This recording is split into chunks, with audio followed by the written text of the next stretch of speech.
ഒരു സൗന്ദര്യവുമില്ലാത്ത, സൗന്ദര്യം സൃഷ്ടിക്കുന്ന, സൗന്ദര്യം ആസ്വദിക്കുന്ന ഒരു മൃഗമാണ് മനുഷ്യൻ. ഇതാണ് എൻ്റെ വിഷയത്തിൻ്റെ ആകത്തുക. ബ്യൂട്ടി എന്താണ്? ബ്യൂട്ടിയുടെ ഒരർത്ഥം, ബ്യൂട്ടിക്ക് ഹീബ്രു ഭാഷയിലുള്ള പദത്തിൻ്റെ അർത്ഥം ഓർഡർ എന്നാണ്, ക്രമം എന്നാണ്. ക്രമമില്ലായ്മ നമ്മളിൽ ഒരു അസ്വസ്ഥതയുണ്ടാക്കും, ഓർഡർ നമ്മളിൽ ഒരു സന്തോഷവും ഉണ്ടാക്കും. അങ്ങനെ ബ്യൂട്ടിഫുൾ എന്ന് പറയുന്നത് വളരെ വിസിബിളായിട്ടുള്ള ഒന്നിൻ്റെ അംഗാംഗി പൊരുത്തത്തിനാണ് സൗന്ദര്യം എന്ന് പറയുക. കാണുന്ന ഒന്നിൻ്റെ, കേൾക്കുന്ന ഒന്നിൻ്റെ അല്ല, കാണുന്ന ഒന്നിൻ്റെ അംഗാംഗി പൊരുത്തം, സിമെട്രി, അതിനാണ് നമ്മൾ ബ്യൂട്ടി എന്ന് പറയുക. പക്ഷേ അത് മെറ്റഫറിക്കലായി കേൾക്കുന്ന ഒന്നിൻ്റെയും അറിയുന്ന ഒന്നിൻ്റെയും അനുഭവിക്കുന്ന ഒന്നിൻ്റെയും ഒക്കെ വിശേഷണമായി മാറുന്നു. ഒരു ഡാൻസ് കണ്ടിട്ട് ബ്യൂട്ടിഫുൾ ആയിട്ടുണ്ട് എന്ന് പറയും, ഒരു പ്രസംഗം കേട്ടിട്ട് ബ്യൂട്ടിഫുൾ ആയിട്ടുണ്ട് എന്ന് പറയും, ഒരു വീട് കണ്ടിട്ട് ബ്യൂട്ടിഫുൾ ആയിട്ടുണ്ട്, അത് പിന്നെ കാഴ്ച തന്നെ. അങ്ങനെ ഒരുപക്ഷെ കാഴ്ച അല്ലാത്തതിനെയും ബ്യൂട്ടിഫുള്ളായിട്ട് നമ്മൾ കാണുന്നു. ബ്യൂട്ടിഫുള്ളാണ് നമ്മുടെ ഏറ്റവും നമുക്ക് പ്രിയങ്കരമായിട്ടുള്ള വിശേഷണം. അതാണ് അതിന് കാരണം കണ്ണാണ് മുഖ്യം. നമ്മുടെ ഈ കോവിഡ് കാലത്തൊക്കെ കണ്ണിൻ്റെ ഒരു പ്രാധാന്യം നമ്മൾ അറിഞ്ഞു. കണ്ണ് മാത്രമാണ് നമുക്ക് മിച്ചം വന്നത്. അതുകൊണ്ടാണ് നമ്മൾ ആവിഷ്കരിച്ചതെല്ലാം വ്യസനവും സ്നേഹവും വാത്സല്യവും പ്രണയവും ഇതൊക്കെ ആവിഷ്കരിക്കാൻ കഴിയുന്ന ഏക മാധ്യമം ശരീരത്തിലുള്ളത് കണ്ണാണ്, അല്ലേ? അതുകൊണ്ട് മനസ്സിലായാലും നമ്മളെന്താ പറയുക? ഐ സി എന്നാ പറയുക, അല്ലേ? അങ്ങനെ ഈ കണ്ണിൻ്റെ അനുഭവമാണ് ഏറ്റവും വലിയ അനുഭവം എന്നതിനാൽ ഈ ബ്യൂട്ടി വളരെ പ്രധാനമാണ് പ്രാഥമികമായ തലത്തിലും അതിൻ്റെ പ്രതീകാത്മകമായ ഉപയോഗങ്ങളിലും. അപ്പോൾ ഏതനുഭവത്തെയും നമുക്ക് ബ്യൂട്ടിഫുൾ എന്ന് പറയാനാകും. ഒന്നുകിൽ പ്രാഥമികമായ പ്രത്യക്ഷമായ അർത്ഥത്തിൽ, അത് കാണുമ്പോൾ പറയുന്നതാണ്. അല്ലാത്ത അവസരങ്ങളിലൊക്കെ നമ്മൾ ബ്യൂട്ടിഫുൾ എന്ന് പറയും. ഏതായാലും ഈ ഓർഡർ ആണ് അതിൻ്റെ ഒരർത്ഥം എന്ന് പറഞ്ഞല്ലോ. അതുകൊണ്ട് എന്താണ് നമ്മൾ ഉദ്ദേശിക്കുന്നത് എന്ന് പറയാം. ഞാൻ ആദ്യമേ പറഞ്ഞു, ഒരു സൗന്ദര്യവുമില്ലാത്ത ഭൂമിയിലെല്ലാ ജീവജാലങ്ങൾക്കും മനുഷ്യനൊഴിച്ച് എന്തൊരു ഭംഗിയാണ്. മാനിനും മുയലിനും അരണയ്ക്കും പുഴുവിനും ഓന്തിനും മരത്തിനും മലയ്ക്കും മഴയ്ക്കും പുഴയ്ക്കും ഒക്കെ എന്ത് അസാധാരണമായ തികവാണ്, ഭംഗിയാണ് എന്ന് കാണാൻ നമുക്ക്. പക്ഷെ മനുഷ്യന് ഈ ഉടയാടകളൊന്നുമില്ലാത്ത മനുഷ്യനെ സങ്കല്പിച്ച് നോക്കുക, ഒരു ഭംഗിയുമില്ല. മനുഷ്യനെപ്പോലെ വിരൂപമായ ഒരു ജീവിയില്ല. മനുഷ്യനെപ്പോലെ നിസ്സഹായനും മനുഷ്യനെപ്പോലെ അസുന്ദരനും ആയിട്ടാരുമില്ല. അതുകൊണ്ട് മനുഷ്യന് മറ്റ് ജീവജാലങ്ങളെല്ലാം സൃഷ്ടിച്ചപ്പോൾ അവയ്ക്ക് സൗന്ദര്യം കൊടുത്തു, അവയ്ക്ക് അതിജീവിക്കാനുള്ള കവചങ്ങളൊക്കെ ശരീരത്തിൽ കൊടുത്തു. കൊമ്പും കുളമ്പും, അല്ലേ? അതുപോലെ രോമക്കുപ്പായങ്ങളും എല്ലാം കൊടുത്തിരിക്കുന്നു ഓരോരോ വസ്തുവിനും, തോടും വണ്ടിനും ആമയ്ക്കും ഒക്കെ.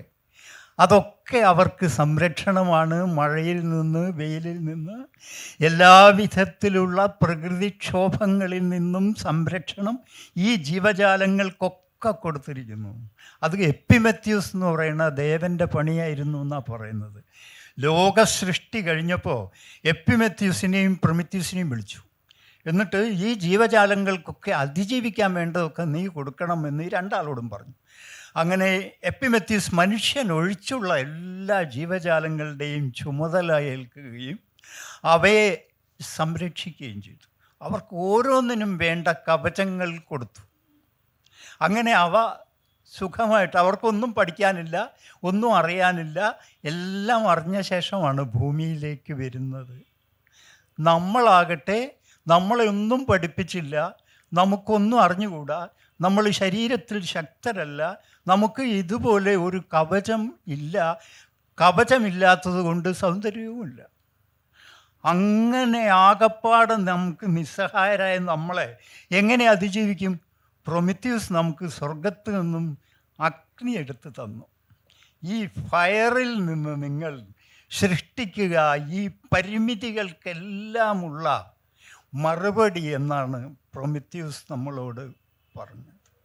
അങ്ങനെ നമ്മൾ കേവലം രോമമില്ലാത്ത ഈ വിരൂപ ശരീരത്തെ വസ്ത്രങ്ങൾ കൊണ്ട് മനോഹരമാക്കി തീർത്തു, അല്ലേ? ഹാവ്ലോക്ക് ഒരു കുട്ടിയെ വിളിച്ചിട്ട് 4 നഗ്നകളായ സ്ത്രീകളുടെ ഫോട്ടോ കാണിച്ചിട്ട് ഇതിലാരാണ് സുന്ദരി എന്ന് ചോദിക്കുന്നുണ്ട്. അപ്പോൾ ആ കുട്ടി പറയുന്നുണ്ട്, എങ്ങനെയാണ് പറയുക, അവരൊന്നും ഉടുത്തിട്ടില്ലല്ലോ എന്ന് പറയുന്നുണ്ട്. അപ്പോൾ സൗന്ദര്യം ക്രിയേറ്റ് ചെയ്യപ്പെട്ടതാണ്. സൗന്ദര്യം ഒരു മിത്താണ്, സൗന്ദര്യം ഒരു പ്രതീതിയാണ്, സൗന്ദര്യം നമ്മൾ ഉണ്ടാക്കുന്നതാണ്, സൗന്ദര്യം കൾച്ചറിലെ ഒരു പ്രൊഡക്റ്റാണ്, സൗന്ദര്യം നേച്ചറിലെ ഒരു പ്രൊഡക്റ്റല്ല. ആരുടെ സൗന്ദര്യം? മനുഷ്യൻ്റെ സൗന്ദര്യം.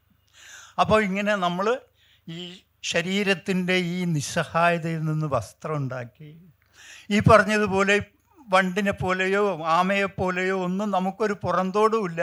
മഴ സഹിക്കാൻ പറ്റില്ല, വെയിൽ സഹിക്കാൻ പറ്റില്ല, തണുപ്പ് സഹിക്കാൻ പറ്റില്ല. അതുകൊണ്ട് നമുക്ക് അതൊക്കെ ഉണ്ടാക്കേണ്ടി വന്നു.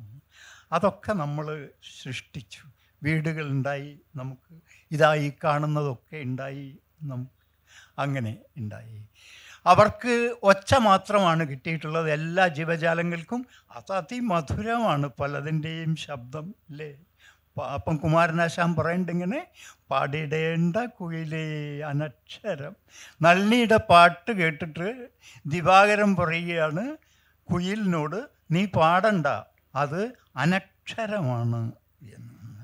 ഇതിതാ അക്ഷരമുള്ള പാട്ട്, ഇതിതാ പറയാവുന്നതിലേറെ ധ്വനിപ്പിക്കുന്ന പാട്ട് എന്ന് പറയുന്നുണ്ട്. പക്ഷെ അവിടെ എത്തുന്നതിന് മുമ്പ് എന്താണ്, നമുക്ക് ഈ കുയിലിനെ പോലെ മനോഹരമായിട്ടുള്ള ഒരു ശബ്ദമില്ല. പക്ഷെ ആ ശബ്ദത്തെ നമ്മൾ മാറ്റി, വായ കൊണ്ട് മാറ്റിയത് കൊണ്ടാണ് വായന എന്ന വാക്കുണ്ടാകുന്നത്. അങ്ങനെ ഈ ശബ്ദത്തെ നമ്മൾ മാറ്റിയിട്ട് ഭാഷയാക്കി, അല്ലേ?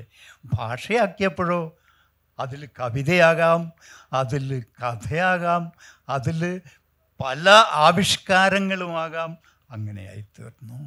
അങ്ങനെ നമ്മൾ സംസ്കാരം കൊണ്ട്, അല്ലെങ്കിൽ ഈ പ്രൊമിത്യൂസ് തന്നിട്ടുള്ള ഫയർ കൊണ്ട്, ഫയറിൻ്റെ അർത്ഥം എന്താ? സംസ്കാരം എന്ന് പറഞ്ഞാൽ എന്താ? കുക്ക്ഡ് എന്നല്ലേ അർത്ഥം? കുക്ക്ഡ് എന്ന് പറഞ്ഞാൽ പാചകം ചെയ്താന്ന്. നമ്മൾ ഉടുത്തിരിക്കുന്നത്, നടക്കുന്നത്, കേൾക്കുന്നത് എല്ലാം തന്നെ മാറ്റം വരും. എന്താ സംസ്കാരം എന്ന് പറഞ്ഞാൽ? ഒറ്റ വാചകത്തിൽ പറഞ്ഞാൽ സംസ്കാരം അതിജീവിക്കാനായി മനുഷ്യൻ വരുത്തിയിട്ടുള്ള പരിവർത്തനങ്ങളുടെ ആകത്തുകയ്ക്കാണ് കൾച്ചർ എന്ന് പറയുക. അതിജീവിക്കണമെങ്കിൽ പരിവർത്തനം വരുത്തിയിട്ടേ പറ്റൂ. അതാണ് തീ നമുക്ക് തന്നതിൻ്റെ അടിസ്ഥാനം. അപ്പോൾ ഈ അഗ്നിയിലൂടെ പരിവർത്തനം വന്ന നമ്മുടെ അതിജീവനത്തിന് വേണ്ട കാര്യങ്ങളെയാണ് നമ്മൾ ഈ സംസ്കാരം എന്ന് പറയുന്നത്. അതെന്തോ ആട്ടെ. അപ്പോൾ നമ്മൾ ഈ കിട്ടിയിട്ടുള്ള ഒച്ചയെ ഭാഷയാക്കി ഭയങ്കരമായ സംസ്കരണമാണ് നമ്മൾ നടത്തിയിട്ടുള്ളത്. ആ ഭാഷയ്ക്ക് പിന്നെ ലിപി വന്നു. അതോടുകൂടി ഈ ഭാഷ എന്തായി തീർന്നു? അനശ്വരമായി തീർന്നു. 3000 കൊല്ലങ്ങൾക്ക് മുമ്പ് എഴുതിയതും ഇന്നും വായിക്കാവുന്ന നിലയിലായി തീർന്നു. ഇനിയും അനവധി കാലം വായിക്കാവുന്ന നിലയിലായി തീർന്നു. അങ്ങനെ ചരിത്രമുണ്ടായി. മറ്റെല്ലാ ജീവജാലങ്ങൾക്കും ആരംഭം മാത്രമേ ഉള്ളൂ എങ്കിൽ നമുക്ക് തുടർച്ചയുണ്ടായി. നമ്മൾ 2000-ഓ 3000-ഓ കൊല്ലത്തിൻ്റെ പൈതൃകമുള്ളവരായി തീർന്നു. അത്രയും അനുഭവമുള്ളവരായി തീർന്നു. ജീവജാലങ്ങളൊക്കെ അപ്പോഴത്തെ പോലെ, കുറുക്കൻ 3000 കൊല്ലം മുമ്പ് എങ്ങനെയിരുന്നോ അതുപോലെ ഇന്നും ഇരിക്കുന്നു. പുലി എങ്ങനെ ഇരുന്നോ ഇന്നും ഇരിക്കുന്നു. നമ്മൾ അന്നിരുന്ന പോലെയല്ല നമ്മളിരിക്കുന്നത്, ആകെ മാറിയിരിക്കുന്നു. 3000 കൊല്ലങ്ങൾക്ക് മുമ്പുള്ള ഒരാൾക്ക് നമ്മുടെ മൊബൈൽ കൊടുത്താൽ ഒന്നും ചെയ്യാൻ പറ്റില്ല. അയാൾക്ക് സങ്കല്പിക്കാനാവില്ല അതിൻ്റെ പ്രവർത്തനവും അങ്ങനെ ആയിരിക്കുന്നു. നമ്മളിങ്ങനെ മാറിക്കൊണ്ടിരിക്കുന്നു. അതുകൊണ്ട് ഇതെല്ലാം പ്രകൃതിയോടുള്ള നമ്മുടെ ഒരു പ്രതികാരമായിരുന്നു. ഇങ്ങനെ നിസ്സഹായനായി, ഇങ്ങനെ അസുന്ദരനായി, ഇനിയിപ്പോൾ അതാ പറയേണ്ടത്. അപ്പോൾ നമ്മൾ ഇതൊക്കെ തന്നെ ചെയ്യുമ്പോഴും സൗന്ദര്യമുള്ളതാകണം. എന്തുകൊണ്ട്? മറ്റെല്ലാ ജീവജാലങ്ങൾക്കും സൗന്ദര്യമുണ്ട്. അതൊരു ഡിവൈൻ ആയിട്ടുള്ള ആവശ്യമാണ്.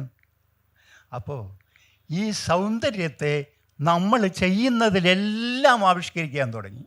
പറയുന്നതിലാകട്ടെ, കേൾക്കുന്നതിലാകട്ടെ, കാണുന്നതിലാകട്ടെ, അല്ലേ, എല്ലാറ്റിലും നമ്മൾ ഇതാ ശബ്ദത്തെ സുന്ദരമാക്കിയിട്ട് എന്തായി?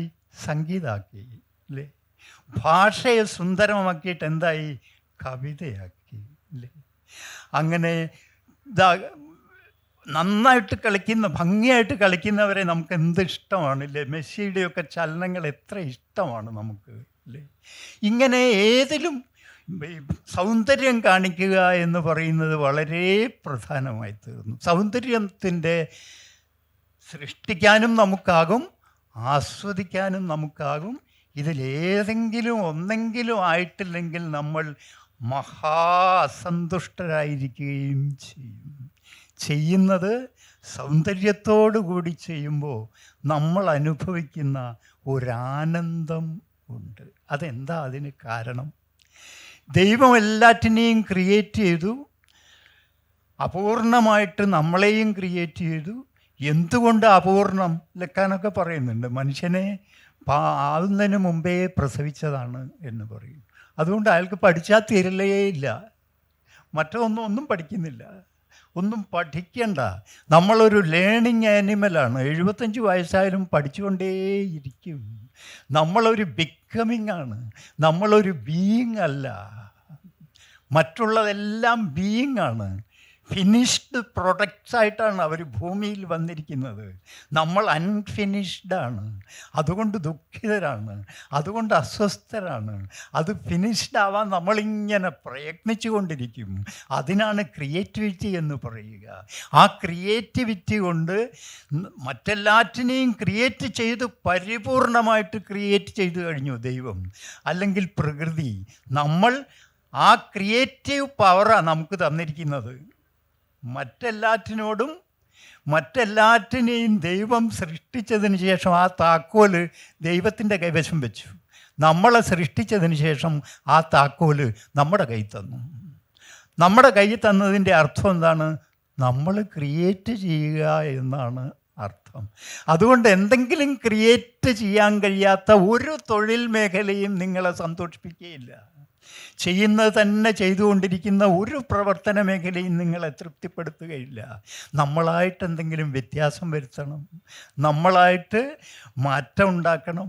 നമ്മുടെ യുണീക്ക്നെസ്സിനെ ഏതെങ്കിലും വിധത്തിൽ നമ്മൾക്ക് ആവിഷ്കരിക്കണം. ഇങ്ങനെ ആവിഷ്കരണ ത്വരയാണ് മനുഷ്യൻ്റെ ഒരു വലിയ വ്യത്യാസം. ആ ആവിഷ്കരണ ത്വരയിൽ അടിയിലുള്ളത് സൗന്ദര്യം ആവിഷ്കരിക്കുക എന്നത് തന്നെ ആണ്. അതുകൊണ്ട് ഒരു സൗന്ദര്യാവിഷ്കാരമാണ് ഒരു നൃത്തം എന്ന് പറയുന്നത്, ഒരു സൗന്ദര്യാവിഷ്കാരമാണ് ഒരു കവിത എന്ന് പറയുന്നത്, ഒരു കഥ എന്ന് പറയുന്നത്. ഭാഷയിൽ നടത്തുന്ന സൗന്ദര്യാവിഷ്കാരമാണ് കവിത. ഇനി സംഭവത്തിന്മേൽ നടത്തുന്ന സൗന്ദര്യാവിഷ്കാരത്തിൻ്റെ പേരാണ് കഥ. ഇങ്ങനെ ഓരോന്നും നമ്മളൊക്കെ സ്റ്റോറി ടെല്ലേഴ്സാണ്, ആജന്മമായി സ്റ്റോറി ടെല്ലേഴ്സാണ് എല്ലാ മനുഷ്യരും. ടെയിൽ എന്ന് പറയുന്ന വാക്കിൻ്റെ അർത്ഥം സ്പീച്ച് എന്നാണ്. എന്ന് പറഞ്ഞാൽ എന്താ? നമ്മളിപ്പം രണ്ടാൾ സംസാരിച്ചുകൊണ്ടിരിക്കുക, അപ്പോൾ അമ്മ വന്നു നോക്കി മടങ്ങിപ്പോയി. കുറേ നേരം കഴിഞ്ഞ് പിന്നെയും വന്നു നോക്കി, ഇതെന്താ നിങ്ങളുടെ കഥയ്ക്ക് ഒരു അവസാനമില്ലേ എന്ന് ചോദിക്കും. എന്ന് പറഞ്ഞാൽ എന്താണ്?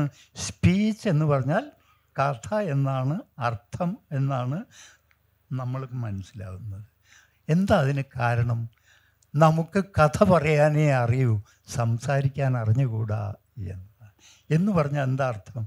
2 പേര് ഒരേ സംഭവം കണ്ടു എന്ന് വെച്ചോളൂ, 2 പേരും പറയുക 2 കഥകളായിരിക്കും. 2 കുട്ടികൾ വീട്ടിൽ നിന്നിറങ്ങി വഴിക്കൊരപകടം കണ്ടു, വീട്ടിലേക്ക് മടങ്ങി വന്ന് അച്ഛനോടും അമ്മയോടോ മറ്റാരോടോ പറയുന്നത് അതേ സംഭവമല്ല, ആ സംഭവത്തിൻ്റെ 2 കഥാരൂപങ്ങൾ ആണ്. ഇങ്ങനെ മനുഷ്യന് പറ്റൂ. ഇങ്ങനെ ഭാവന ചേർത്തല്ലാതെ ആവിഷ്കരിക്കാൻ കഴിയുകയില്ല മനുഷ്യനൊന്നും അതേപടി ചെയ്യാൻ കഴിയില്ല. ഭാവുകത്വം ഉപയോഗിച്ചിട്ടാണ് മനുഷ്യൻ പ്രവർത്തിക്കുക. അതുകൊണ്ട് കഥ പറയാനേ പറ്റൂ. നമ്മളിപ്പം ആത്മകഥയും ജീവചരിത്രവും ഇല്ലേ, അതെ, മറ്റൊരാളുടെ കീർക്കെഗാദ് മനോഹരമായിട്ടുള്ള ഒരു വാക്യം പറയുന്നത് അതാണ്.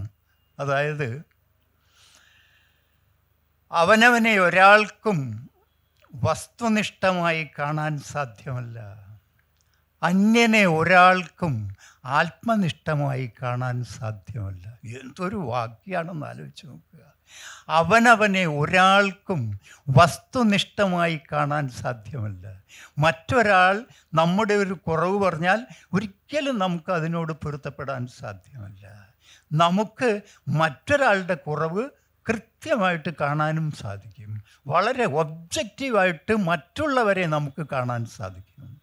വളരെ സബ്ജക്റ്റീവായിട്ട് മാത്രമേ നമ്മളെ നമുക്ക് കാണാൻ സാധിക്കും. അതുകൊണ്ട് ഒരാളും അവനവനെ കണ്ട ഒരാളും ഇല്ല ഇക്കൂട്ടത്തിൽ. മറ്റുള്ളവരെ കണ്ടവരാണ് നിങ്ങളൊക്കെ, അല്ലേ? കണ്ണാടിയിൽ മുഖം കാണുന്ന സമയത്ത് കണ്ണുകളടഞ്ഞു വെറുപ്പാൽ, അല്ലേ? നമ്മൾ കണ്ണാടിയുടെ മുമ്പിൽ എത്ര നേരം ചെലവഴിച്ചാലും ശരി, നിങ്ങളുടെ ഛായയുള്ള ഒരാളെ മറ്റൊരാൾ കാണിച്ചാലാണ് അയാൾക്ക് എൻ്റെ ഛായയുണ്ട് എന്ന് നിങ്ങൾക്ക് മനസ്സിലാവും. നിങ്ങൾക്ക് നിങ്ങളെക്കുറിച്ച് യാതൊരു പ്രത്യക്ഷ ധാരണയും വാസ്തവത്തിൽ ഇല്ല. എന്താ കാരണം? സബ്ജക്റ്റീവാണ് എല്ലാം നമ്മളെ സംബന്ധിച്ച്. പിന്നെ എങ്ങനെയാണ് നമ്മൾ വസ്തുനിഷ്ഠമായിട്ട് ഒബ്ജക്റ്റീവായിട്ട് കാണുക? മറ്റുള്ളവർ മാത്രമാണ് ഒബ്ജക്റ്റ്, നമ്മൾ അവനും സബ്ജക്റ്റ്. അതുകൊണ്ട് ഓട്ടോബയോഗ്രാഫി എന്ന് പറയുന്നതിനേക്കാൾ എത്രയോ മനോഹരമാണ് മലയാളത്തിലെ ആത്മകഥ എന്ന് പറയുന്ന പ്രയോഗം. കാരണം അവനവൻ്റെ ബയോഗ്രഫി എഴുതാൻ ഒരാൾക്കും സാധ്യമല്ല. എന്താ കാരണം? അവനവൻ സബ്ജക്റ്റീവായിട്ട് അവനവനെ മനസ്സിലാക്കുക, കേൾക്കുക, കാണുക. പ്രകൃതി എന്ത് വിദഗ്ധമായിട്ടാണ് നമ്മുടെ കണ്ണും കാതും ഒക്കെ വെച്ചിരിക്കുന്നത്, നമ്മളെ കാണാനല്ല, മറ്റുള്ളവരെ കാണാൻ വേണ്ടി. മറ്റുള്ളവരാണ് നമ്മളെക്കുറിച്ചുള്ള അഭിപ്രായമൊക്കെ സ്വരൂപിക്കുക, അല്ലേ? അതുകൊണ്ട് ആത്മകഥ എന്ന് പറയുന്ന ബ്യൂട്ടിഫുള്ളായിട്ടുള്ള ഒരു പേരാണ്. എന്തുകൊണ്ട്? കഥയാണ് നമ്മൾ പറയുന്നത്. മാധവിക്കുട്ടിയുടെ എൻ്റെ കഥയൊന്നും സത്യമല്ല, ആരുടെ ആത്മകഥയും സത്യമല്ല. എന്താ കാര്യം? പിന്നീടുണ്ടാക്കുന്നതാണ് ആത്മകഥ. എഴുതുന്ന സമയത്ത് സങ്കല്പിക്കുന്നതാണ് ആത്മകഥ എന്നതുകൊണ്ടാണ് ആത്മകഥയ്ക്ക് ആത്മകഥ എന്ന് പേര് പറയുന്നത്. അല്ലെങ്കിൽ ആത്മചരിത്രം എന്ന് പറയണ്ടേ? അതാണ് ഇംഗ്ലീഷ് പറയുന്നത്. തെറ്റാത്. അത് അവരുടെ പരിമിതിയാണ്, ഇത് നമ്മുടെ സാധ്യതയാണ്. ഓട്ടോബയോഗ്രാഫി എന്ന് നമ്മൾ പറയില്ല, നമ്മൾ ആത്മകഥ എന്ന് പറയും. അവനവനെക്കുറിച്ച് കഥകൾ മാത്രമേ പറയാൻ പറ്റൂ എന്നതാണ് അതിൻ്റെ കാരണം. അത് ആരെഴുതിയതായാലും ശരി. ഇപ്പം എം ടി വാസുദേവൻ മരിച്ചല്ലേ ഉള്ളൂ. എം ടി വാസുദേവൻ ചോദിക്കുന്നു, നിങ്ങൾ ആത്മകഥ എഴുതാത്തത് എന്താ? എൻ്റെ കഥകളെല്ലാം ചേർത്ത് വെച്ചാൽ അതെൻ്റെ ആത്മകഥയായി മാറും. കാരണം എന്താ? കഥകളാണ് അതെല്ലാം. ഞാൻ പറയുമ്പോൾ ഉള്ളതുപോലെയല്ല പറയുക. വിജയിച്ച ഒരാളാണ് എം ടി വാസുദേവൻ നായർ. പരാജിതരെക്കുറിച്ച് അയാൾ പറഞ്ഞിട്ടുള്ളൂ, അല്ലേ? അവനവനറിയാം, അല്ലെങ്കിൽ അവനവൻ അറിഞ്ഞുകൂടാ തൻ്റെ വിജയത്തെക്കുറിച്ച്. അതുകൊണ്ട് ആത്മനിഷ്ഠമായിട്ടുള്ള ഈ ഒരു അറിവാണ് നമുക്ക് ഉള്ളത്.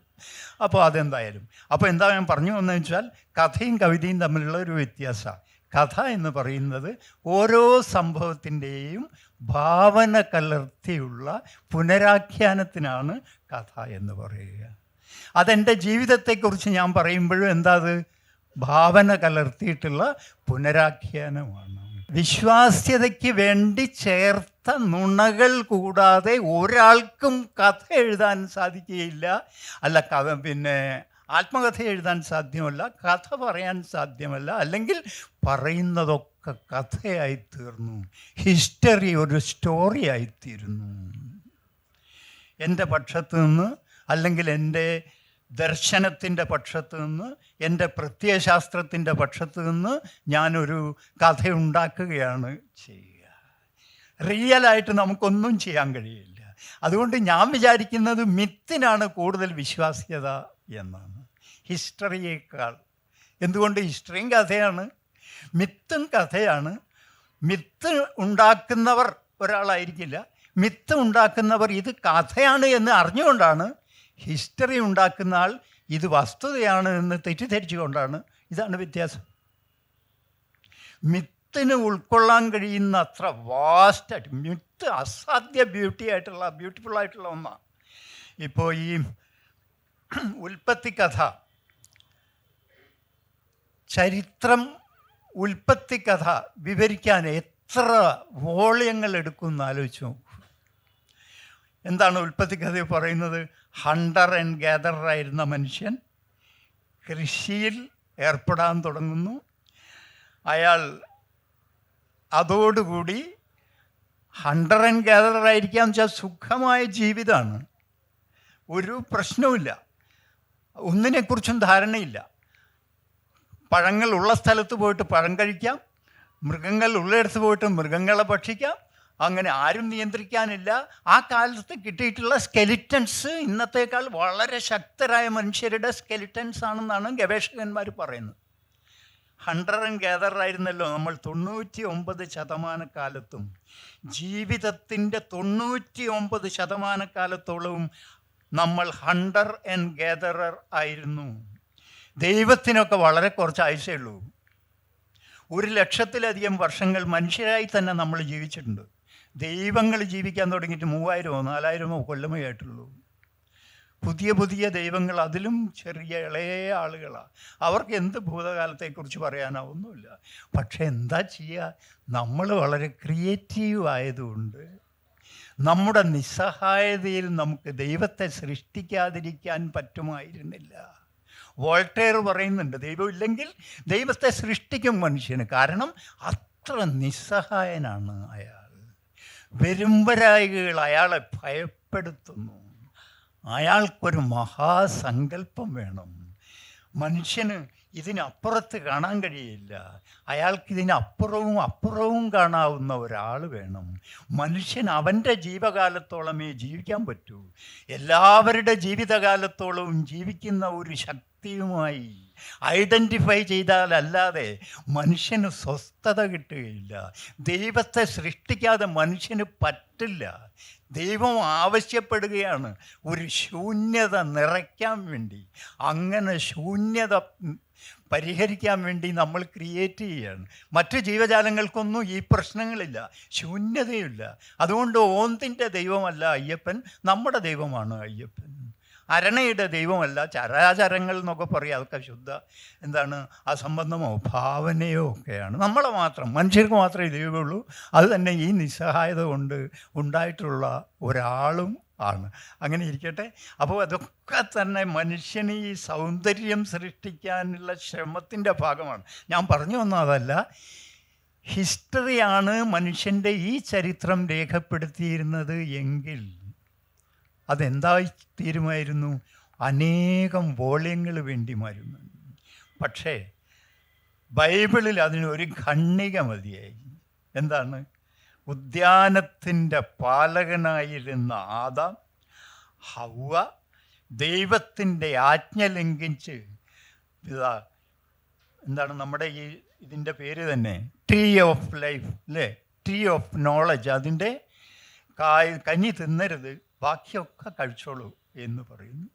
പക്ഷേ സർപ്പം ഉപദേശിക്കുന്നു സ്ത്രീയെ, അത് കഴിച്ചാൽ നല്ല സ്വാദാണ്, അതുകൊണ്ട് മരണമൊന്നുമല്ല ഉണ്ടാവുക, ജ്ഞാനമാണ് ഉണ്ടാവുക എന്ന് പറയുന്നു. അങ്ങനെ ഈ ജ്ഞാനത്തിൻ്റെ പഴം കഴിക്കുന്നു. അതോടുകൂടി അവർക്ക് ലജ്ജ ഉണ്ടാകുന്നു. എന്താ ലജ്ജ? ഞങ്ങളുടെ മലബാറിലുള്ളവരും ഉണ്ടല്ലോ ഇവിടെ. അവിടെ ലജ്ജയ്ക്ക് എന്താ പറയുക? കുറവ് എന്നാണ് പറയുക. കുറവാണ്, അബദ്ധമല്ല എന്നാണ് ഉളപ്പമെന്ന് പറയുന്നത്. ലജ്ജ എന്ന് പറഞ്ഞാൽ കുറവ് എന്നാ പറയുക. ഈ നാട്ടിൻപുറ ഭാഷകളൊക്കെ കവിതകളിലും കഥകളിലുമൊക്കെ കൂടുതൽ ഉപയോഗിക്കുന്നതിന് കാരണം ഒരു വാക്ക് അതിൻ്റെ ജസ്റ്റിഫിക്കേഷനാണ്, ഒരു വാക്ക് അതിൻ്റെ എക്സ്പ്ലനേഷനാണ്. അതാണ് അതുകൊണ്ടാണ്. അപ്പോൾ എന്താ ലജ്ജ? കുറവാണ് ലജ്ജ. അപര്യാപ്തതാ ബോധമാണ് ലജ്ജയെ ഉണ്ടാക്കുന്നത്, അല്ലേ? എല്ലാവരും വസ്ത്രം ധരിച്ചിരിക്കുന്നു, ഞാൻ വസ്ത്രം ധരിച്ചിട്ടില്ല, എനിക്ക് ലജ്ജ കൊണ്ട് തല പൊന്തുന്നില്ല, അല്ലേ? എല്ലാവരും ശരി ചെയ്തിരിക്കുന്നു, ഞാൻ തെറ്റ് ചെയ്തിരിക്കുന്നു, എനിക്ക് ലജ്ജ കൊണ്ട് തലയുയർത്താനാകുന്നില്ല. അപര്യാപ്തത. ഇങ്ങനെ അപര്യാപ്തത ബോധം അനുഭവിച്ചു ഈ ജ്ഞാനത്തിൻ്റെ കനി തിന്നപ്പോൾ. മനസ്സിലായില്ലേ? ആ ജ്ഞാനത്തിൻ്റെ കനി തിന്നപ്പോൾ അത് ദൈവം കണ്ടുപിടിക്കുകയും അവരെ സ്വർഗത്ത് നിന്ന് എക്സ്പെൽ ചെയ്യുകയും ചെയ്തു, പുറത്താക്കുകയും ചെയ്തു. ഇതാണല്ലോ ഉൽപ്പത്തി കഥ. ഇതെപ്പോഴുണ്ടായ കഥയാണ്? ദൈവം പുറത്താക്കിയപ്പോൾ ഉണ്ടായ കഥയല്ല ഇത്. മറിച്ച് കൃഷിക്കാരായപ്പോൾ, അധ്വാനത്തിൻ്റെ ഫലം കിട്ടാതെ വന്നപ്പോൾ, വിയർപ്പിൽ നിന്ന് അപ്പം ഉണ്ടാക്കേണ്ടി വന്നപ്പോൾ, ഒരുപാട് അസ്വസ്ഥതകൾ അനുഭവിക്കേണ്ടി വന്നപ്പോൾ, ഒരു അസ്വസ്ഥതയും ഇല്ലായിരുന്നല്ലോ പണ്ട്. നമ്മളൊരു ഉദ്യാനത്തിൻ്റെ പാലകരായിരുന്നില്ലേ അന്ന്? ആ ലോകം ഉപേക്ഷിച്ചതിനാലല്ലേ നമുക്ക് ഇതൊക്കെ വരേണ്ടി വന്നത്, അല്ലേ? ഈ പശ്ചാത്താപം ഒരു കഥയായി രൂപം കൊണ്ടതാണ് ഈ പറഞ്ഞത്. അപ്പോൾ ഒരു ദൈവം വന്നു, അപ്പോൾ ഒരു ആദം ഹവ്വയും വന്നു, ഇപ്പോൾ ഒരു സർപ്പം വന്നു, അപ്പോൾ ഇങ്ങനെ ഒരു ശാപം വന്നു. ആ ശാപത്തിൻ്റെ ഫലമായിട്ട് നമ്മളൊക്കെ എല്ലാവരും പാപികളാണ് എന്ന് ക്രിസ്ത്യാനികൾ തിരിച്ചറിഞ്ഞു, അല്ലേ? അപ്പോൾ ഇങ്ങനെയാണ്. അപ്പോൾ നമുക്ക് എത്ര മനോഹരമായിട്ടാണ് ഒരു മിത്ത് ഇതിനെ മുഴുവൻ ഉള്ളടക്കിയിട്ടുള്ളത് എന്നാലോചിക്കുക. ഹിസ്റ്ററിക്ക് സ്വപ്നം കാണാൻ കഴിയില്ല ഈ ഒരു വൈഭവം.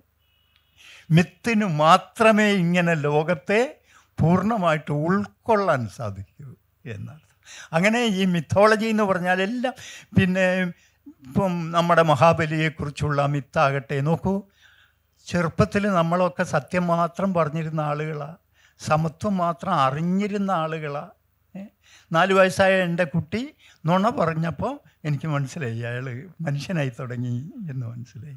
അങ്ങനെ നമ്മൾ സത്യം മാത്രം തുടങ്ങിയാൽ വളരെ ന്യായം പ്രവർത്തിച്ചിരുന്ന നമ്മൾ വളരും തോറും നമ്മളിതങ്ങനെ അല്ലാതായി തീർന്നു, അല്ലേ?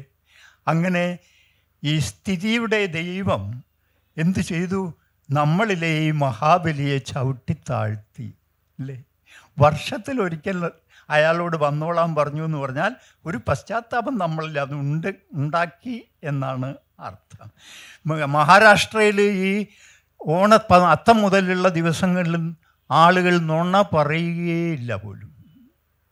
അങ്ങനെ ഒരു ആചാരമായിട്ടാണ്. നുണ പറയാതെയൊന്നും ഒരു ദിവസം പോലും കഴിച്ചു കൂട്ടാൻ നമുക്ക് പറ്റില്ല. മഹാത്മാഗാന്ധി മഹാത്ഭുതമായിരിക്കുന്നത് അയാൾ ജീവിതകാലം മുഴുവൻ അതിനു ശ്രമിച്ചു എന്നതുകൊണ്ടാണ്. സാധ്യമല്ല. കാരണം നമ്മൾ കണ്ട കുറുക്ക് വഴികളിൽ ഒന്നാണ് നുണ. അത് വലിയ ഒരു ഇൻവെൻഷനായിരുന്നു. ഇയാൾ പറയുന്നു, ഓസ്കാർ വൈൽഡ് പറയുന്നുണ്ട്, നുണ പറയാനുള്ള ശേഷി മനുഷ്യർക്ക് കുറഞ്ഞു വരുന്നു എന്നത് എന്നെ ഭയപ്പെടുത്തുന്നു. ഇനി കവിതയും കഥയൊക്കെ ഉണ്ടാവും എന്ന് ചോദിക്കുന്നുണ്ട്. അപ്പോൾ ആ ശേഷി തന്നെയാണ് മനോഹരമായിട്ട് കഥയായിട്ടും കവിതയായിട്ടുമൊക്കെ പ്രത്യക്ഷപ്പെടുന്നത്. അപ്പോൾ ഈ നുണകൾ നിർമ്മിക്കാനുള്ള ശേഷി തന്നെയാണ് മിത്തൊക്കെ ആയിട്ട് മാറുന്നത്. അങ്ങനെ അപ്പോൾ ഹിസ്റ്ററിയിൽ ഈ ഭാവനയ്ക്ക് സ്വാതന്ത്ര്യമില്ല, എന്നാൽ ഭാവന ഉപയോഗിക്കാതിരിക്കാൻ നമുക്കൊട്ട് പറ്റുകയുമില്ല. അതുകൊണ്ട് പരിമിതമായ വസ്തുതകളുടെ ഒരു ആവിഷ്കാരമാണ് ഹിസ്റ്ററി. മിത്തോളജിക്ക് ഭാവനയുടെ പൂർണ്ണ സ്വാതന്ത്ര്യമാണ്. അതുകൊണ്ട് നമുക്ക് എന്തും സങ്കല്പിക്കാം അതിൽ എന്നത്. ഇപ്പോൾ മതിലുകൾ എന്ന് പറയുന്ന നോവൽ വൈക്കം മുഹമ്മദ് ബഷീറിൻ്റെ. വൈക്കം മുഹമ്മദ് ബഷീറിൻ്റെ മതിലുകൾക്ക് 59 പേജിലാണ് ആ നോവൽ അദ്ദേഹം എഴുതിയിട്ടുള്ളത്. ഇന്ത്യൻ സ്വാതന്ത്ര്യ സമര ചരിത്രമാണ് അവിടെ എഴുതിയിട്ടുള്ളത്. തകഴി ശിവശങ്കര പിള്ളയ്ക്കാണെങ്കിൽ 700 പുറങ്ങൾ വേണ്ടി വരുമായിരുന്നു ഈ ഇന്ത്യൻ സ്വാതന്ത്ര്യ സമരത്തിൻ്റെ കഥ എഴുതാൻ. അത് വലിയ കഥയാണ്, വിശദാംശങ്ങളൊക്കെ ഉണ്ടാവും. തീർച്ചയായിട്ടും മികച്ച എഴുത്തുകാരനാണ് അയാൾ, അല്ല എന്നൊന്നുമല്ല പറഞ്ഞത്. പക്ഷേ ബഷീറിന് അതിന് 59 പേജേ വേണ്ടി വന്നുള്ളൂ. അദ്ദേഹം അതിൽ മിത്തുണ്ടാക്കി. ഒരു ജയിലിലെ ഒരു ഭിത്തിക്കപ്പുറവും ഒരു ഭിത്തിക്കിപ്പുറവും പരസ്പരം കാണാത്ത ഒരു പ്രണയം ഉണ്ടാക്കി. ഈ നമ്മുടെ വിഭജിത കാലത്തെ ബന്ധങ്ങൾ എത്ര അപൂർണമായിരുന്നു, എത്ര അവ്യക്തമായിരുന്നു, എത്ര തീക്ഷ്ണവുമായിരുന്നു എന്ന് കാണിക്കുന്ന ഒരു സിമ്പൽ ഉപയോഗിച്ചുകൊണ്ട് 59 പേജുകൾ കൊണ്ട് ഇന്ത്യൻ സ്വാതന്ത്ര്യ സമരത്തെ വൈക്കം മുഹമ്മദ് ബഷീർ എഴുതി. അയാൾ എന്താണ്, മടിയന്മാരുടെ ഒരു വലിയ ഗുണമാണ് അത്. പ്രവർത്തന നിരതനായിട്ടുള്ള ഒരു തകഴിക്ക് അത് സങ്കല്പിക്കാൻ കഴിയില്ല. മഹാമടിയനായിട്ടുള്ള എല്ലാ ജീനിയസുകളും മടിയന്മാരായിരിക്കും. പണ്ട് മടിയൻ മല ചുമക്കുമെന്നും പറഞ്ഞിട്ട് ഇത് എഴുതിയിട്ടുണ്ടായിരുന്നു, കോപ്പി എഴുതിയിട്ടുണ്ടായിരുന്നു. പുതിയ കുട്ടികൾക്ക് അറിയില്ല. ആ കോപ്പി എഴുതുന്ന കാലത്തൊന്നും എനിക്ക് മനസ്സിലായിട്ടില്ലെങ്കിൽ ഇപ്പം തിരിഞ്ഞു നോക്കുമ്പോൾ എനിക്ക് മനസ്സിലാകുന്നുണ്ട് എന്തൊരു സത്യമാണ് ആ പറഞ്ഞിരിക്കുന്നത്. മിടുക്കന്മാർ അതാത് ദിവസത്തെ ജോലി അതാത് ദിവസം ചെയ്ത് ചെറിയ ജോലികൾ മാത്രം ചെയ്യാൻ പറ്റുന്ന ആളുകളായിത്തീരുമ്പോൾ മടിയൻ നീട്ടിവെച്ച് മാറ്റിവെച്ച് ഒരു മലയോളമാകുമ്പോൾ ചെയ്ത് മല ചുമക്കാൻ പറ്റുന്ന ഒരാളായി മാറും എന്നാണ് ശരിക്കും പറഞ്ഞാൽ അതിൻ്റെ ഒരു ആന്തരികമായ അർത്ഥം. അപ്പോൾ ഇത് മടിയന് മാത്രമേ കഴിയൂ. ഏറ്റവും ദുഷ്കരമായിട്ടുള്ള ഒരു പ്രവൃത്തി ഒരു മടിയനെ ഏൽപ്പിച്ചു നോക്കൂ, അയാൾ അത് നിഷ്പ്രയാസം ചെയ്യും, അല്ലേ? അങ്ങനെ ബഷീർ നിഷ്പ്രയാസം ചെയ്ത ഒരു പ്രതിഭാസമാണ് മതിലുകൾ എന്ന നോവൽ എന്നർത്ഥം. പ്രതിഭാശാലികൾ എങ്ങനെയാണ് കുറഞ്ഞതുകൊണ്ട് കൂടുതൽ കാര്യം നേടും. അതിനാണ് വാസ്തവത്തിൽ കവിത കാരണമാകുന്നത്, അല്ലേ? അതിൽ കുറഞ്ഞ വാക്കുകൾ കൊണ്ട് പറയാനാകാത്ത, അതിൽ കൂടുതൽ വാക്കുകൾ കൊണ്ടും പറയാനാകാത്ത ഒരത്ഭുതമാണ് കവിത എന്ന് പറയുന്നത്. എല്ലാ മികച്ച രചനകളും അങ്ങനെയാണ്. മറ്റൊരു രൂപത്തിലേക്ക് അത് വിവർത്തനം ചെയ്യുമ്പോൾ അതിൻ്റെ സാരാംശം നഷ്ടപ്പെട്ടു പോകും, അതിൻ്റെ ഒതുക്കം നഷ്ടപ്പെട്ടു പോകും. നിങ്ങൾ അടക്കി വെച്ചിട്ടുള്ളത്, ഇപ്പോൾ യാത്രയ്ക്കൊക്കെ പോകുമ്പോൾ പെട്ടിയിൽ അടുക്കി വെക്കും. പെട്ടിയിൽ അടുക്കി വെച്ചാൽ എല്ലാം കൊണ്ടിരിക്കുന്നു, പക്ഷേ അതേ സാധനം മടങ്ങി വരുമ്പം കൊള്ളില്ല, വേറൊരു വേഗം കൂടി വാങ്ങിയിട്ടാണ് അതിൽ അടക്കി കൊണ്ടുവരിക, അല്ലേ? അങ്ങനെ എന്താ കാരണം? അതെ, ഇത് സൂക്ഷ്മമായി വൃത്തിയായി ഈ ലോറിയിലൊക്കെ മരത്തടികൾ അടുക്കി വെച്ചിരിക്കുന്നത് കൊണ്ട് അത്ഭുതം തോന്നും. എന്തിനു വേണ്ടിയിട്ടാണ് ഇങ്ങനെ പാക്ക് ചെയ്യുന്നത്? കൂടുതൽ കൊള്ളാൻ വേണ്ടിയിട്ടാണ്. മനോഹാരിത എന്ന് പറഞ്ഞാൽ കൂടുതൽ കൊള്ളാൻ വേണ്ടി ചെയ്യുന്ന ഒരു പാക്കിങ്ങിൻ്റെ സവിശേഷതയാണ്. ബ്യൂട്ടി എന്ന് പറയുന്നത് ഉള്ളതിലേറെ കൊള്ളുന്ന ഒരനുഭവത്തിൻ്റെ ആവിഷ്കാരമാണ്. മനസ്സിലായില്ലേ? അപ്പോൾ ഈ ബ്യൂട്ടി എന്ന് പറയുന്നത് ഇങ്ങനെയാണ് അതിൻ്റെ പ്രയോജനം എന്നർത്ഥം. അല്ലാത്ത സമയത്ത് സാധ്യമാകാത്തത്, മറ്റൊരു വിധത്തിൽ ആവിഷ്കരിക്കാനാകാത്തത് ആവിഷ്കരിക്കുന്ന ഒരു മാധ്യമം നമ്മുടെ മുമ്പിൽ ആവിഷ്കരിക്കുന്നതാണ് സൗന്ദര്യം എന്ന് പറയുന്നത്.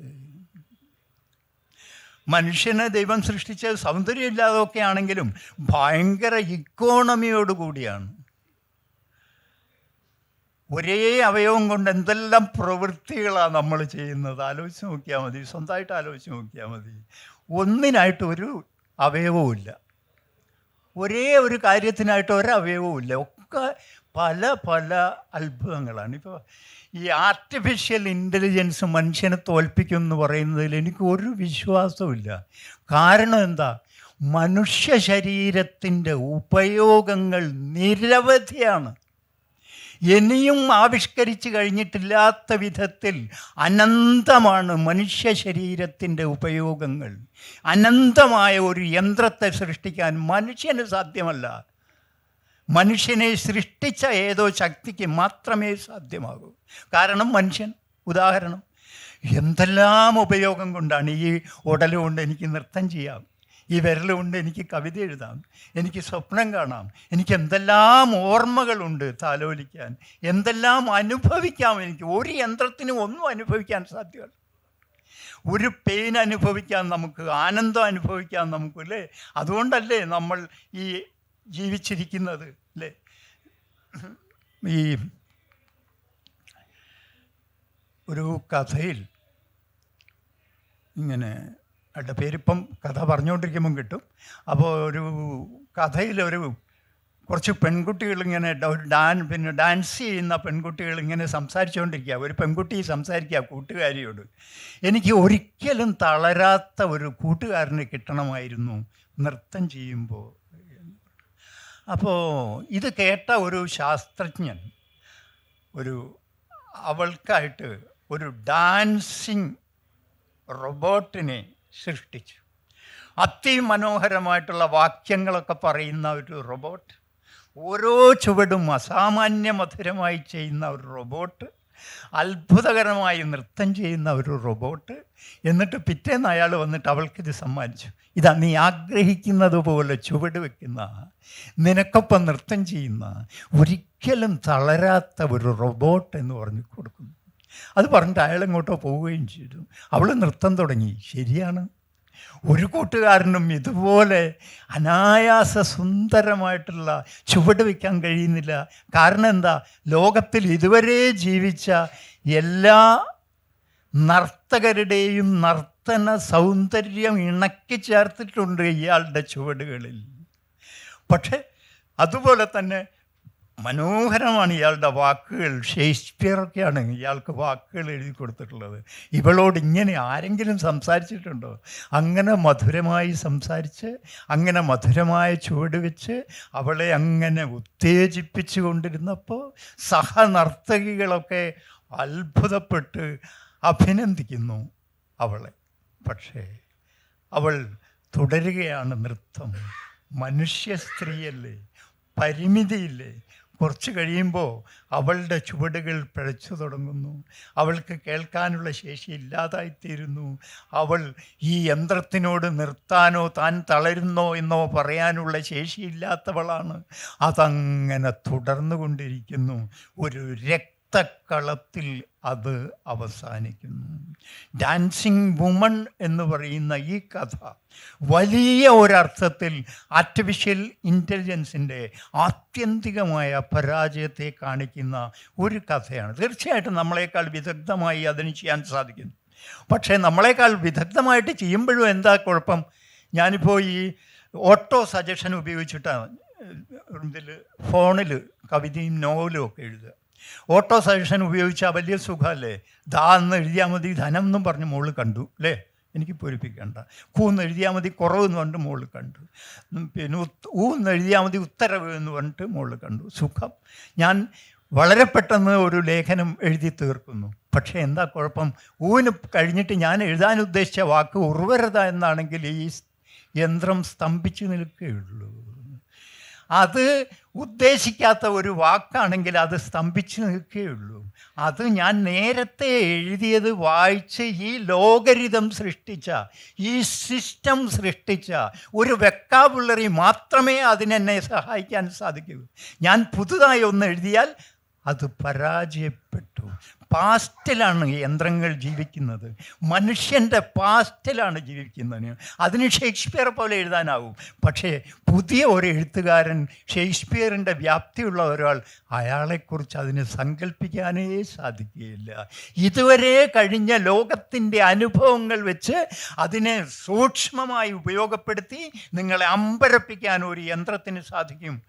പക്ഷേ ആ യന്ത്രവും മനുഷ്യൻ്റെ സൃഷ്ടിയാണ് എന്നോർക്കുമ്പോൾ അവിടെ അത് പരിമിതമായി തീരുന്നു.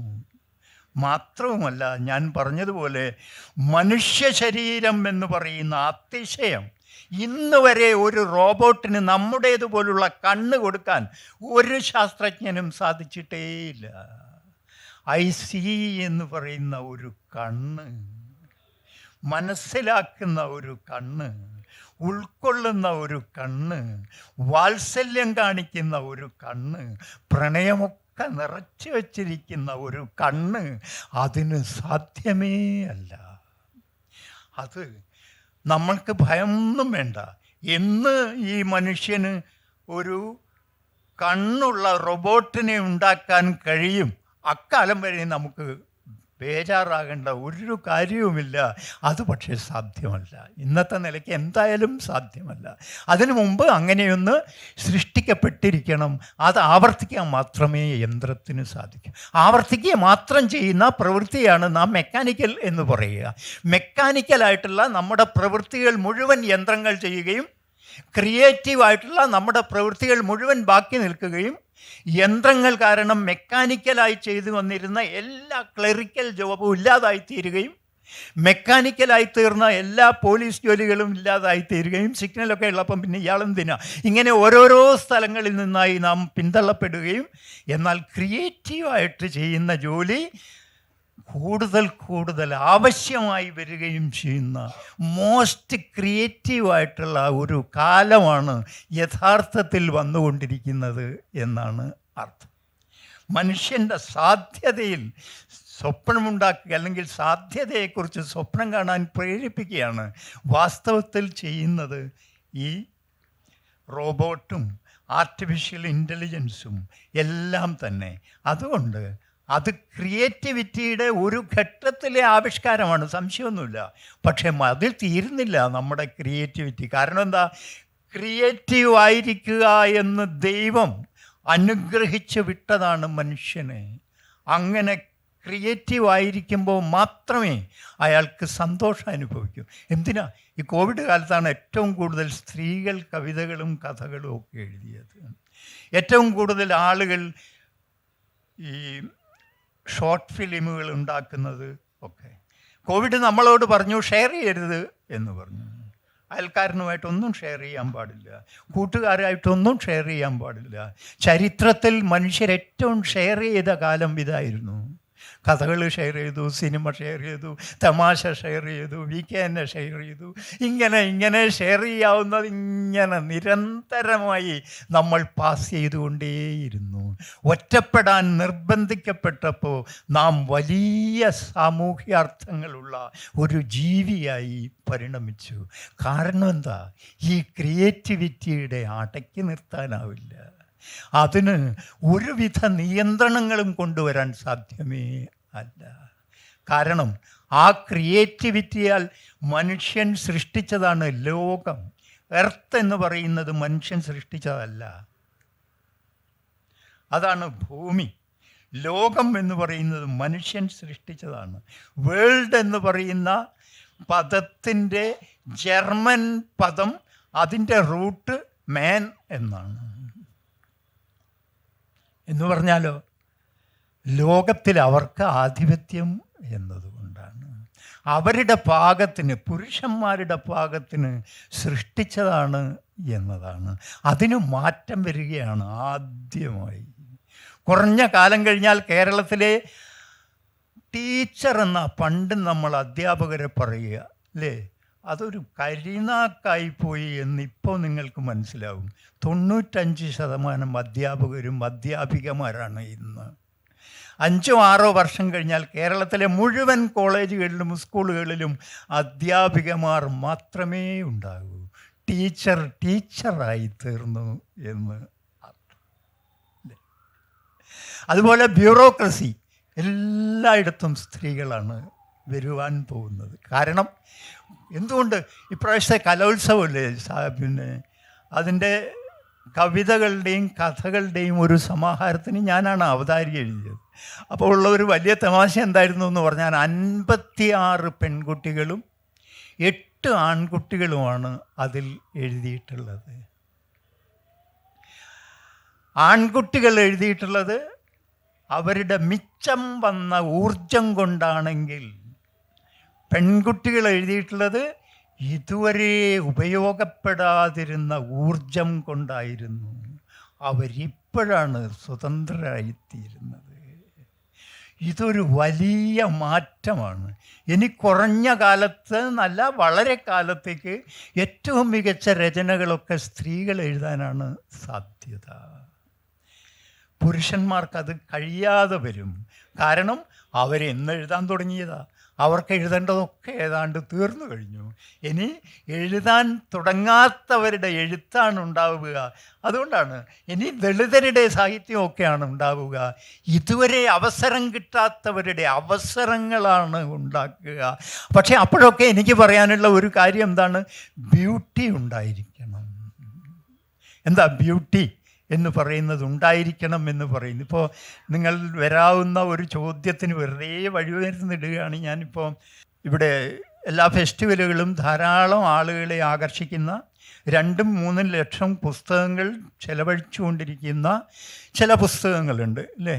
ഇപ്പം എന്താണ് ആനന്ദി, റാം ഔർ ആനന്ദി. അപ്പോൾ എന്താണ് ആ പുസ്തകങ്ങളുടെ വ്യത്യാസം? ഇപ്പോൾ ഏറ്റവും കൂടുതലായിരിക്കുന്ന ഈ പുസ്തകങ്ങളുടെ വ്യത്യാസം എന്ത്? വ്യത്യാസം ഇതാണ്. ബഷീറോ ഇപ്പോൾ ജയമോഹനോ പുതിയ ഏതെങ്കിലും മാധവനോ മേതിലോ ഇവരൊക്കെ എഴുതിയിട്ടുള്ളത് സെൻസിബിലിറ്റി ഉപയോഗിച്ചിട്ടാണ്. എങ്ങനെ ഈ സെൻസിബിലിറ്റി ഉണ്ടായി? നിരന്തരമായ വായന കൊണ്ടും തപസ്യ കൊണ്ടും നിരന്തരമായ അഭ്യാസം കൊണ്ടും ഒക്കെ ഭാഷയെ ഭാവനയെ വിധേയമാക്കിയ ആളുകളുടെ മനസ്ഥിതിയെയാണ് ഭാവുകത്വം എന്ന് പറയുക. ഞാൻ നേരത്തെ പറഞ്ഞു, ഭാവന കലർത്തി മനസ്സിലാക്കാനുള്ള ശേഷിയാണ് സെൻസിബിലിറ്റി, ഭാവുകത്വം എന്ന് പറയുക. അപ്പോൾ എന്തെങ്കിലും ഒന്ന് കണ്ടാൽ മതി, അതിൽ നിന്ന് പലപാട് സഞ്ചരിക്കാനാവും. ഒന്നും അതുമാത്രമല്ലാതാവും. തിങ് ഇൻ ഇറ്റ്സെൽഫ് അല്ലാതായിത്തീരും. പക്ഷെ ഇവിടെയോ അതുമാത്രമായിത്തീരുന്നു. ഒന്നിലേക്കും അതിലൂടെ യാത്ര ചെയ്യാൻ പറ്റാതായിത്തീരുന്നു. ഇതൊരു സെൻസിബിലിറ്റിയുടെ വർക്കല്ലാതായി മാറുന്നു. കൊള്ളാം, ഈ വർക്കിന് എഫർട്ട്ലെസ്സായിട്ട് വായിക്കാം, ഒരു എഫർട്ടും വേണ്ട. ടി വി കണ്ടിരിക്കുന്നത് പോലെ വായിച്ചു കൊണ്ടിരിക്കാം. കാരണം എന്താ? സെൻസിബിലിറ്റി വർക്കൗട്ട് ചെയ്യുമ്പോൾ നിങ്ങൾ എഫർട്ട് ഉപയോഗിക്കണം. എന്താ അത്? ഇപ്പോൾ നല്ല ശ്രേയസ് അയ്യർ ഇന്നലെ ഭയങ്കരമായിട്ട് കളിച്ചു. കുറച്ച് നേരമാണെങ്കിലും നല്ല സ്പീഡിൽ ക്രിക്കറ്റ് കളിച്ചു. എന്താണ് ഈ നല്ല സ്പീഡിൽ നന്നായിട്ട് ക്രിക്കറ്റ് കളിക്കുമ്പോൾ ഉണ്ടാകുന്നത്? അയാളുടെ ഐ ഹാൻഡ് ബ്രെയിൻ കോർഡിനേഷനാണ്. ചില ദിവസമേ അത് നടക്കൂ, ചില ദിവസം നടക്കില്ല. മിക്കവാറും ദിവസങ്ങൾ സച്ചിൻ തെണ്ടുൽക്കർക്കൊക്കെ അത് നടന്നിരുന്നു. കാരണം എന്താ? ഈ ഗെയിം സംബന്ധമായിട്ടുള്ള സെൻസിബിലിറ്റിയുടെ ഒരു ശക്തി കൊണ്ടാണ്. ഒറ്റ കാര്യം കൂടി പറഞ്ഞോട്ടെ. സച്ചിൻ തെണ്ടുൽക്കറോട് ചോദിച്ചു, അങ്ങനെയാണ് ഇങ്ങനെ ഇത്രയധികം സെഞ്ചുറി അടിച്ചത്? അപ്പോൾ അയാൾ പറഞ്ഞു, ഞാൻ സെഞ്ചുറി ഒന്നും അടിക്കാറില്ല, മുമ്പിലേക്ക് വരുന്ന ആ പന്ത് കളിക്കുക മാത്രമേ ചെയ്യാറുള്ളൂ അല്ലേ. എന്താ കാരണം? എൻ്റെ ഐ ഹാൻഡ് ബ്രെയിൻ കോർഡിനേഷൻ അപ്പോൾ സ്വീകരിക്കുന്ന നടപടി ഞാൻ കൈക്കൊള്ളുന്നു. അങ്ങനെ. പക്ഷേ ഈ സെൻസിബിലിറ്റിയുടെ അഭാവമുണ്ട്. അത് കാണുന്നവർക്കും ഈ അഭാവം അനുഭവമായിരിക്കുന്നു. അതുകൊണ്ട് എഫർട്ട് വേണ്ട, ക്രിയേറ്റിവിറ്റി വേണ്ട. അതുകൊണ്ട് ഇത് സ്വീകരിക്കപ്പെടുന്നു ലക്ഷക്കണക്കിന്. അത് എഴുതുക നിഷ്പ്രയാസമാണ്. നിഷ്പ്രയാസമായത് സൗന്ദര്യം സൃഷ്ടിക്കുകയില്ല എന്നർത്ഥം. ഇനി നമുക്ക് ചോദ്യം ഒരുപാട് പറയാനുണ്ട്. ബ്യൂട്ടിയെക്കുറിച്ച് പറഞ്ഞു തുടങ്ങിയതേ ഉള്ളൂ ഞാൻ. എന്നാലും മാഷേ നമസ്കാരം. ടീച്ചർ ഇപ്പോഴും 2ലാണ് എന്ന് എഴുതിയത് മാഷാണ്. മാഷ് എനിക്ക് തോന്നുന്നു കവിതയിലേക്ക് വന്നത് അതുൾപ്പെടെയുള്ള ചില വരികളിലൂടെയാണ് എന്ന്. ഒരുപക്ഷെ ആ കവിതയിലെ സമഗ്രതയും സൗന്ദര്യവും ഒക്കെ ആ വരിയിലുണ്ട്. കാരണം ടീച്ചർ 2ൽ തന്നെ പഠിച്ചുകൊണ്ടിരിക്കുന്നു. ടീച്ചർ ഇപ്പോഴും 2ലാണ്. കുട്ടികളൊക്കെ ക്ലാസ് വിട്ടുപോയി, സ്കൂൾ വിട്ടുപോയി. ബുദ്ധനെക്കുറിച്ചുള്ള മാഷിൻ്റെ ഒരു വരി, വീണപ്പോൾ താങ്ങിയ അപരിചിതൻ എന്നിലുള്ള സംശയം തീർത്തു തന്നില്ലേ എന്നാണ്. അതിനപ്പുറം മറ്റൊന്നും എഴുതേണ്ടതില്ല. കവിതയുടെ ഒരു സമഗ്രതയും സൗന്ദര്യവും അതിലുണ്ട്. ഒറ്റരാവാൽ പൂമരങ്ങളായി വിത്തുകളൊക്കെയും എന്നാണ് പി എഴുതിയത്. കോപ്പറ തുറന്നിട്ട പോലെ രാവാനം എന്ന് ഒളപ്പമണ്ണ എഴുതി. അപ്പോൾ എൻ്റെ ചോദ്യം ഇതാണ്, കവിതയുടെ ഭാവുകത്വം എന്നുള്ളത് അത് തന്നെയല്ലേ കവിതയിലെ സൗന്ദര്യം? ഇപ്പോൾ AI ഒക്കെ കുറിച്ച് മാഷ് പറഞ്ഞു. എത്ര AI വന്നാലും ഒരു വേലിപ്പൂവിനെ സൃഷ്ടിക്കാൻ പറ്റുമോ എന്നാണ് സുഭാഷ് ചന്ദ്രൻ ചോദിച്ചത്. അപ്പോൾ ഇതിൻ്റെയൊക്കെ അപ്പുറത്ത് കവിത നിൽക്കും. കവിതയിൽ ഈ ഭാവുകത്വം ഉള്ളിടത്തോളം കാലം അത് തന്നെയല്ലേ കവിതയുടെ സൗന്ദര്യം. കവിതയുടെ ജീവചരിത്രം മാഷ് എഴുതിയിട്ടുണ്ട്. കവിതയുടെ ഒരു സൗന്ദര്യശാസ്ത്രത്തെക്കുറിച്ചൊന്ന് പറയാമോ? ഒരു ഉപയോഗം മാത്രമുള്ള ഒന്നിനെയാണ് നമ്മൾ ഗദ്യം എന്ന് പറയുക. പല ഉപയോഗങ്ങളുള്ള, ഇനിയും ഉപയോഗങ്ങൾ കണ്ടെത്താവുന്ന ഒരു മാധ്യമത്തെയാണ് കവിത എന്ന് പറയുക. ഇവിടെ പറഞ്ഞിട്ടുള്ള ഈ വരി, ടീച്ചർ ഇപ്പോഴും 2ലാണ് എന്ന വരി എഴുതിയപ്പോൾ ഞാൻ കവിത എഴുതി എന്ന ബോധ്യം എനിക്ക് ആദ്യമായിട്ടുണ്ടാവുക. എന്തുകൊണ്ടാണ്? ഒരു ജയിൽ വാർഡൻ, അയാൾ ആ ജയിലിലുള്ള കുറ്റവാളികളൊക്കെ കുറ്റം തീർന്ന് മടങ്ങിപ്പോയി. അയാൾ ഇപ്പോഴും ജയിലിലാണ്. ഒരു ഡോക്ടർ, രോഗികൾ ഓരോരുത്തരായി രോഗം മാറി മടങ്ങിപ്പോയി. അയാൾ ഇപ്പോഴും ആശുപത്രിയിലാണ്. ഒരു ടീച്ചർ, അവരുടെ കുട്ടികളൊക്കെ ഇങ്ങനെ പലരുമായി, അവരിപ്പോഴും 2ാം ക്ലാസ്സിലാണ്. ഈ ഒരവസ്ഥ, സമാനമായ നിരവധി അവസ്ഥകളുടെ പ്രാതിനിധ്യം വഹിക്കുന്നു, റെപ്രസെൻറ്റേഷൻ ഉള്ളതാണ്. അതുകൊണ്ടാണ് അത് പോയട്രി ആയിരിക്കുന്നത്. റീപ്രസെൻറ്റേഷനാണ് റെപ്രസെൻറ്റേഷൻ എന്ന് പറഞ്ഞാൽ. ഒരു വസ്തു വീണ്ടും ആവിഷ്കരിക്കപ്പെടുമ്പോഴാണ് അത് ഇമേജായിത്തീരുന്നത്. അപ്പോൾ ഈ കവിത എന്ന് പറയുന്നത് ഇങ്ങനെ വളരെ ഇപ്പം മറ്റ് ടൂൾസുകളൊക്കെ ഒരു 1000 കൊല്ലം മുമ്പോ 500 കൊല്ലം മുമ്പോ ഉള്ളതൊന്നും നമുക്ക് വേണ്ട. എന്തിന്? കഴിഞ്ഞ കൊല്ലത്തെ മോഡൽ നമുക്ക് വേണ്ട, ഇപ്പോഴത്തെ മോഡലേ നമുക്ക് വേണ്ടൂ. മറ്റതൊക്കെ അപരിഷ്കൃതമായി തീർന്നു അല്ലേ? പക്ഷേ 3000 കൊല്ലങ്ങൾക്ക് മുമ്പ് എഴുതിയ ഹെറാക്ലിറ്റസ് ഒരല്പം പോലും പഴകിയിട്ടില്ല. ഹോമർ പഴകിയിട്ടില്ല, വ്യാസൻ പഴകിയിട്ടില്ല, വാൽമീകി പഴകിയിട്ടില്ല, ബൈബിൾ ഒട്ടും പഴകിയിട്ടില്ല. പാപം ചെയ്യാത്തവർ കല്ലെറിയട്ടെ എന്ന് പറഞ്ഞ വാക്കിന് ഓരോ ഘട്ടത്തിലും ശിരസ് തകർത്ത് കളയുന്ന ശക്തിയാണ് ഉള്ളത്. ഈ അടുത്ത കാലത്ത് ഈ ചലച്ചിത്ര താരങ്ങളെക്കുറിച്ചുള്ള ആക്ഷേപങ്ങളിങ്ങനെ നിറഞ്ഞപ്പോൾ എൻ്റെ മനസ്സ് വീണ്ടും ഉദ്ധരിച്ചത് ഈ വരിയാണ്: നിങ്ങളിൽ പാപം ചെയ്യാത്തവർ കല്ലെറിയുവിൻ. എന്തുകൊണ്ട്? അതാണ് സത്യം. സത്യമാണ് നാം പറഞ്ഞ സൗന്ദര്യം എന്ന് പറയുന്നത്. ഇത്തരം സത്യവചസ്സുകളിലൂടെയാണ് ക്രിസ്തു സംസാരിച്ചത് എന്നർത്ഥം. അപ്പോൾ സത്യവചസ്സുകൾ സംസാരിക്കാനുള്ള ഒരു മാധ്യമമാണ്. അതുകൊണ്ടാണ് truth is beauty, beauty is truth എന്ന് കീറ്റ്സ് എഴുതുന്നത്. അതുകൊണ്ട് ഈ സത്യം പറയാനുള്ള ഈ ഭാഷയാണ് സൗന്ദര്യം പറയാനുള്ളത്. അത് തന്നെ, ഇത് രണ്ടും ഒന്ന് തന്നെ ആയിരിക്കുന്നു. അതുകൊണ്ടാണ് പോയട്രി എന്ന് പറയുന്നത്. അപ്പോൾ അതിന് ഒരുപാട് ഉപയോഗങ്ങളാണ്. മനുഷ്യനുണ്ടാക്കുന്ന ഒരു യന്ത്രത്തിനില്ലാത്ത ഉപയോഗം. ഏറി വന്ന 20 ഉപയോഗത്തിനപ്പുറമൊന്നുമുള്ള യന്ത്രങ്ങളായി കഴിഞ്ഞിട്ടില്ല. പക്ഷെ കവിതയ്ക്ക് അങ്ങനെയല്ല. എത്ര ആളുകൾ വായിക്കുന്നോ അത്രയും ആളുകൾ പുതിയ ഒരർത്ഥമാണ് അതിൽ വായിക്കുന്നത്. എത്ര ആളുകളുണ്ടോ അത്രയും വ്യാഖ്യാനങ്ങൾ ആ കവിതയ്ക്കുണ്ട്. അതാണ് കവിത എന്ന് പറയുന്ന അത്ഭുതം, അതിൻ്റെ ഡെമോക്രസി. ഞാനൊരു കവിത വായിക്കുമ്പോൾ അതിന് മറ്റൊരാളും വായിക്കാത്ത അർത്ഥമുള്ളത് കൊണ്ട് ഞാൻ മരിച്ചു പോയാൽ അർത്ഥത്തിൻ്റെ ഒരു ഡയമെൻഷനാണ് ഭൂമിയിൽ ഇല്ലാതായിത്തീരുക. ഓരോരുത്തരും ഓരോരോ സന്ദർഭത്തിലും വേറെയായി അത് വായിക്കും. അതുകൊണ്ടാണ് ഒരാളും ഉടനീളം അയാളല്ല. ഒറ്റക്കണ്ണൻ സൂത്രം പിടിക്കുമ്പോൾ ഒറ്റക്കണ്ണനല്ല. അന്ധൻ കേൾക്കുമ്പോൾ അന്ധനല്ല. കള്ളൻ സ്വന്തം വീട്ടിൽ കള്ളനല്ല എന്നെഴുതുന്നത്. അതൊക്കെ നമ്മളിലിങ്ങനെ നിരവധിയായ അർത്ഥഭ്രമങ്ങൾ ഉണ്ടാക്കിക്കൊണ്ടിരിക്കുന്നു. അതിലേതെങ്കിലും ചിലത് നിങ്ങൾക്ക് ഹൃദ്യമായി നിങ്ങളുടെ ആവിഷ്കാരമായി മാറുന്നു. അതാണ് പോയട്രിയുടെ ഒരു അത്ഭുതം എന്ന് പറയുന്നത്. സൗന്ദര്യത്തിനെക്കുറിച്ച് ചെറിയൊരു ചോദ്യം. ഇൻറ്റേർണൽ ബ്യൂട്ടി എന്നൊരു കോൺസെപ്റ്റ് ഉണ്ടല്ലോ, അതിനെപ്പറ്റി ഒന്ന് എലാബറേറ്റ് ചെയ്യുമോ? മറ്റ് സാധാരണ പറയുന്ന ബ്യൂട്ടിയുമായിട്ട് ഉള്ള അന്തരം.